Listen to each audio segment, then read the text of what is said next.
안녕하십니까. 한국비리예방사협회 문정태 회장입니다. 반갑습니다. 오늘은 정부 지원금을 이용한 횡령 사례에 대해서 좀 설명을 드리고자 합니다. 요즘에 코로나 때문에 정부에서 재난지원금을, 긴급재난지원금을 많이 이제 배포를 했는데요. 여러분도 많이 좀 받으셨죠?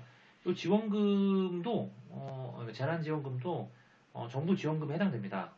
이런 지원금을 이제 받긴 좋은데, 받는 건 좋은데, 쟤는 이런 긴급재난지원금은 어떤 전 국민이 좀 공평하게 받으니까 상관이 없는데요. 그렇지 않은 지원금도 있습니다. 예를 들어서 지자체나 각 시군 군청에서 어떤 기업이나 아니면 대학이나 연구소 아니면 이런 그 특별한 이유 때문에 쌀 보조금이랄지 이런 이유 때문에 지원금을 지급도 하는데 그 지원금이 모두 다 국민의 세금으로 이루어진 겁니다. 그러니까 이런 지원금을 근데 함부로 쓰는 경우가 있고, 그러니까 함부로 쓴다는 게 횡령이죠. 결국 지원금을 받고 일정 목적에 연구개발을 쓰지 않는다 할지 이런 경우가 많이 발생했습니다.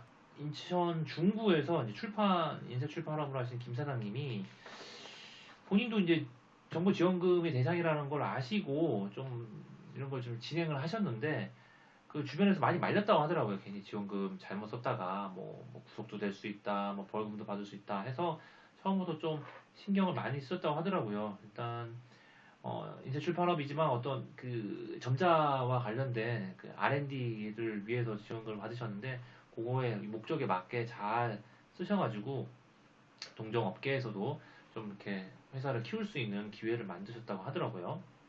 그러니까 이런 지원금을 받으실 때 용도에 맞게 잘 써야 됩니다. 함부로 막 쓰시면 안 돼요. 그러면 이제 횡령이나 구속이 될 수 있으니까 이런 점 잘 아셨으면 좋겠고요. 그 밖에도 정부 지원금 횡령 사례가 많이 있었는데 아까 말씀드렸다시피 대학 이제 수도권의 한 대학에 산학연수 자금을 이제 수십억을 이제 횡령한 사례가 발생했습니다. 그래서 이제 관계자 4명하고 이제 총장까지도 이제 구속되는 사례가 발생됐는데 마침 또 이게 대학 입시철이어가지고 수험생들이 이 사실을 알고 대학 지원은 많이 이제 감소가 됐다고 하더라고요. 이미지가 많이 안 좋아졌죠. 그렇게 좀 도덕적으로 해이한 대학을 가는 게 그렇게 좋지는 않잖아요. 그러니까 일시적인 일탈이라고 볼 수도 있지만 대학 사회에서 이런 정부 지원금을 받는 게 어떻게 보면 눈먼 돈이라고 생각하는 경우가 있는데 연구 활동도 좋지만 목적에 맞게 우리 연구원들하고 교수님들도 쓰셔서 정부 지원금을 통해서 어떤 새로운 미래 먹거리 연구 활동을 통한 미래 먹거리를 창출했으면 좋겠네요.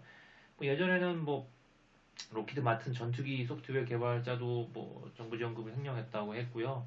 그다음에 인천의 택시 회사도 택시 회사하고 버스 회사도 굉장히 지원금 많이 받습니다. 왜냐하면 유가 보조금이라고 하죠. 그런 것도 많이 받는데 이것도 택시 기사님이 횡령한 게 아니라 이제 택시 회사를 운영하는 운영자가 정부 지원금을 이제 기사님들이나 유가 보조금에 사용하지 않고 개인적으로 막 쓰다가 그때도 한 20억 되는 정부 지원금 횡령하다 걸려가지고 구속까지 되는 사례가 발생을 했다고 합니다. 그러니까 정부 지원금이 받을 때는 좋지만 이게 받았으니까 내 마음대로 써야지 흥청망청 유흥주점에 간다 할지 어떤 그런 게 있어요. 그 재난지원금 카드로 쓸 수 있는 그 가맹점이나 이런 이게 정해져 있잖아요. 그것처럼 개인적 목적으로 함부로 쓰면은 안 됩니다. 거기에 맞게 택시 회사 같은 경우는 유가보조금, 그다음에 대학 같은 경우는 연구비, 그다음에 학생들을 위한 장학금 이런 데만 쓰도록 해야죠. 이거에 맞지 않는 정부 지원금 사용은 전부 다 이제 그 정부 보조금에 관한 법률에 따라 처벌을 받을 수 있으니까 꼭 좀 유념하시고요. 받을 땐 좋았지만 쓸 때는 꼭 사용에 맞게, 용도에 맞게 쓰셨으면 좋겠습니다. 오늘은 정부 지원금과 이제 횡령에 대해서 좀 설명을 드렸는데요. 이런 사례가 발생하지 않도록 저희도 굉장히 좀 힘을 좀 많이 쓰고 있고 이런 동영상을 많이 만들어서 어떻게 보면 잘 모르는 분들도 있어요. 내가 받았으니까 내 돈 아니야 이렇게 생각할 수 있는데 꼭 그렇지가 않습니다. 정부 지원금 받으실 때 그 목적과 사용 용도가 정해져 있으니까 그런 거 좀 유념하시고요. 오늘은 정부 지원금과 횡령에 대해서 설명드렸고요. 이런 동영상을 만드는데 저희가 조사도 하고 후원도 많이 받고 있습니다. 후원 같은 거 많이 해주셨으면 좋겠고요. 그러면 구독과 좋아요도 그리고 필수죠. 네. 얘기 안 할게요. 입만 아파요. 네. 오늘은 정부 지원금과 횡령에 대해서 알아봤습니다. 예, 이상으로서 마치도록 하겠습니다. 감사합니다.